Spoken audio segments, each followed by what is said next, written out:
রাস্তা বেহাল, সেতুও নেই। প্রতিবাদ জানিয়ে ভোট বয়কটের ডাক দিল পশ্চিম মেদিনীপুরের চন্দ্রকোনার 2 নম্বর ব্লকের একাংশের বাসিন্দারা। হুগলির আরামবাগ লোকসভার অন্তর্গত এই এলাকায় ভোট বয়কটের পোস্টার ঘিরে শাসক তৃণমূলের দিকেই আঙুল তুলেছে বিরোধীরা। ভোট আসে ভোট যায়, কিন্তু এলাকার রাস্তার হাল ফেরে না। পশ্চিম মেদিনীপুরের চন্দ্রকোনা 2 নম্বর ব্লকের ভগবন্তপুর 1 নম্বর গ্রাম পঞ্চায়েতের ঘোষকিরা এলাকার বাসিন্দারা তাই লোকসভা ভোট বয়কটের ডাক দিয়েছে। আগামী 20শে মে ভোট গ্রহণ, তার আগেই রাস্তা সংস্কার ও পাকা সেতুর দাবিতে সরব হয়েছেন বাসিন্দারা। তাদের দাবি, ভোট আসে ভোট যায়। প্রতিশ্রুতি দিলেও ভোটের পরেই তা ভুলে যায় শাসক দল।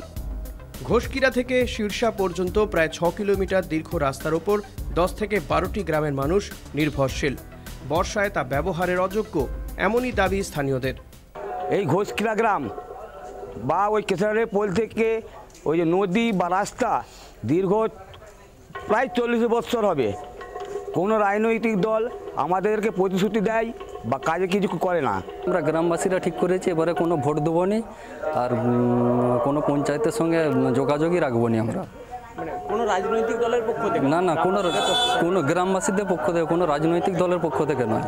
এই ধিৎকারে অনেক মানুষ আমার গ্রাম ছেড়ে পালিয়ে যাচ্ছে উঠে। যাদের সামর্থ্য আছে, সবারই তো আর উঠে পালিয়ে যাওয়ার সামর্থ্য নেই, সেই কারণে পোস্টার দেন। হ্যাঁ, পোস্টারে তাহলে কি উল্লেখ করেছে? পোস্টারে উল্লেখ করেছে ভোট আসে যায়, আমরা প্রতিশ্রুতি পাই। লোকসভা ভোটের বাজারে এই বয়কটের পোস্টারে এলাকায় রাজনৈতিক তরজা শুরু হয়েছে। বিরোধী বিজেপি প্রত্যাশিতভাবেই এলাকাবাসীর ক্ষোভ নিয়ে তৃণমূলকে বিকতে উদ্যোগী হয়েছে। এই নিয়ে শুরু হয়েছে চাপানুতর। ভোট বয়কটের পোস্টার নয়, এটা হচ্ছে তৃণমূল বয়কটের পোস্টার। কারণ তৃণমূলের সরকার আসার পর প্রথম যে লোকসভা ভোট, সেখানে আমাদের যে প্রার্থী ছিলেন তিনি এখানে এসে বলেছিলেন যে আমাকে জিতান, আমরা ব্রিজ করে দেবো। প্রথমবার ছেড়ে দ্বিতীয়বারও সেই একই বক্তব্য উনি রেখেছিলেন, কিন্তু সেই বক্তব্যের সমর্থনে উনি কাজ করেননি। তৃণমূল কংগ্রেস দল সেটা দলও স্বীকার করে, যার জন্য তারা প্রার্থী পরিবর্তন করে দিয়েছে। ব্রিজ তো আমাদের পক্ষে করা সম্ভব নয়, কিন্তু ব্রিজ আমরা যে কাঠের ব্রিজ, ওটা আমাদের গ্রাম পঞ্চায়েতের তরফ থেকে করা হয়েছে এবং ওই ব্রিজটা আমরা প্রত্যেক বছরেই কিন্তু রক্ষণাবেক্ষণ করি এবং ব্রিজটা যে ভেঙে গেছে ওটা আমরা খুব শীঘ্রই রিপেয়ারিং করে দেবো।